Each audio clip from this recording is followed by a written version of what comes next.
Please join me in welcoming Kim Blackwell and Mr. T.E.Wilson.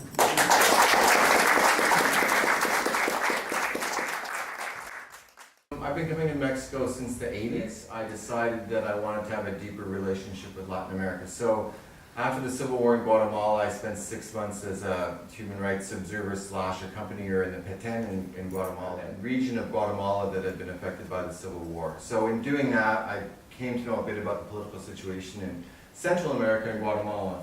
And then I'm a freelance journalist writer, so it's sort of whoever pays. So some of that is commercial writing, some of it's technology writing, some of it's political writing, some of it's cultural writing. And because I was spending a lot of time in Latin America, I wanted to try and find ways, because I was clearly interested in this, to write about it.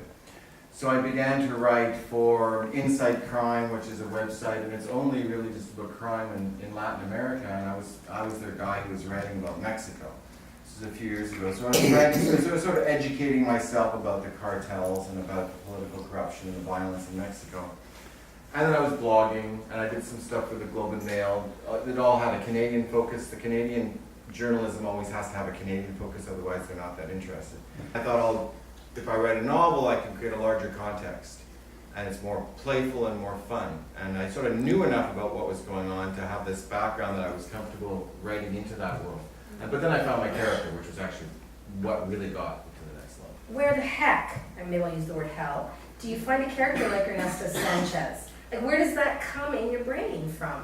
Well, to be fair to the culture, if I were writing in the 1980s, because I'm not a trans person, so I have to be attentive to the fact that I'm writing about another experience, it probably would not have been that available or accessible to me. So I think we all know in the last 10 or 15 years or so, our understanding of gender, I mean, this has been going on for hundreds of years. It's not new, but certainly in popular culture, there's an understanding of gender. There's binary, most of us are male-female. We were born biologically, we are who we are. That's the vast majority of us. But there is a whole fluid place in between. My problem was actually cultural more than it was the gender thing around the character. I thought, I want to write a Mexican detective novel, but I'm a Canadian, and if I have a Mexican, no one's going to buy it, as in believe it or buy it. And if you read books by gringos, and by gringos I say British people, it includes Graham Greene, or Americans or Canadians, foreigners, English-speaking foreigners, when they write books about Mexico, they do have that lens. You know, there is something exotic about Mexico. A Mexican is going to have a different type of writing. When you read Mexican literature, it's not the same story as foreigners in Mexico. So the way I solved that was by having Mexican, someone born in Mexico, who comes to Canada, migrates to Canada as a teenager, and then in late teens and adulthood is in Canada. So becomes Canadian and has that Canadian perspective. And then when he returns to Mexico, he has those dual takes. So when I'm a Canadian writer, I know a lot about Mexico, but I have that Canadian perspective review. So that happened, thought that's a good solve. And then I actually closed my eyes and imagined, what does this person look like as they walk down the street? And also a Mexican body, a mesomorphic body, which is like slightly lower center of gravity. When a person transitions from female to male, they take testosterone, they get facial hair, they bulk up, they become more muscular. But, and this is an important but, and this is where it really is Ernesto, is that this is noir. So Ernesto is not some kind of gender fluid guy hanging out in the middle between being a boy or a girl. Ernesto's a guy. So when I'm a guy, I've always been a guy. So out of respect for this person who's trans, who is a man in his view, who's a fictional character, there are scenes, of course, where we're clearly dealing with the transgender identity, but they're small. Most of this book is noir. It's hardcore, masculine. He's a guy. And for me, yeah, I can do that. What was the thinking about making the character trans?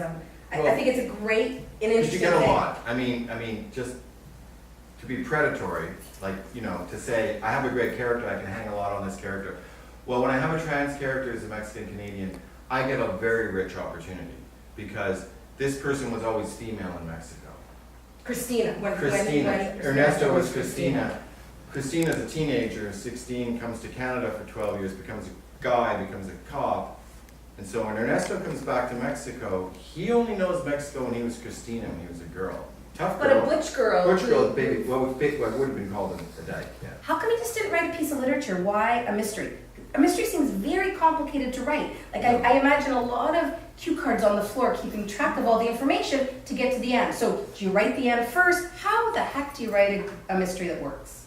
Well, this is too long. This is 400 pages long. My publisher says I'm not allowed to do this again. So I take a lot of notes, and I take a lot of observational notes, and I take a lot of notes around narratives, like how am I going to get out? But rather than just sitting down and writing, making more of a mess, I try and figure it out more and more and more. And in doing that, you get to know the situations and the character and the circumstances. You come up with some bon mots, you like nice turns of phrase, little jewels that you want to put in, and that stuff happens. But now I'm back on a schedule. Sunday night, 5 to 10 pages once a week. So because I have a life, I have other jobs, I have friends, I have other work to do. So maybe I'm getting a lot done earlier in the week, and then I don't do anything Thursday or Friday. But every Sunday, if I don't have those 5 or 10 pages done, it's a problem. I'm always aware of that as the weeks go by, because by December I'm supposed to have 120,000 words, and they've got to be good words. In terms of my writing style and that approach to your question, this is kind of the limit of my intelligence. The books are always smarter than the author, but you don't want to get into trouble. I was one more question. Just like, have you been writing since you were a kid? Like you were born and raised in Ottawa? Is that right? Yeah.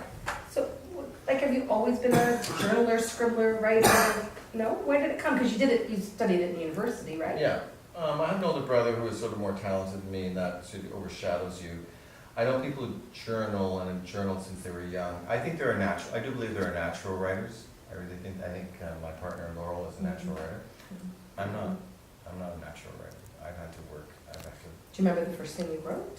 Yes, I remember. I do. I was 12 years old. I wrote a short story in my school in English class, and it was about a plane crash. And the guy was in the hospital, and so you don't really know what's going on. Like he's having this weird conversation in this hospital, and the final line, this is probably the world's worst story. The final line is, there were no other survivors. Like, he's left to live in the world. And so then when did it start? Like when did it start in earnest, the desire to write? I mean, I won an award at McGill University when I graduated, and then I wrote a novel every 5 years for 3 decades, and I was published when I was 52, 3, whatever. wait a I've written 6 second. unpublished novels, and they're all really weird and different, and they're all shitty. Are you sure they're shitty? Yeah. No, there's great writing in them, but they don't function as novels because I didn't know where I was going. I actually need to know what I'm doing. And when I was writing all these books when I was younger, I didn't know. I just thought I'll write a novel, And some of the writing I think is actually the writing is probably actually not bad. The story is a complete disaster. So I wrote a futuristic science fiction satire. I wrote 2 sort of can-lit type things. I wrote 6 books. First of all, I love the book. I just loved it. And Great. thanks so much for chatting with me. I mean, it's always so fascinating to talk to you about your work and your process. And obviously I'm excited about the next one because now I know it's something about a Canadian company.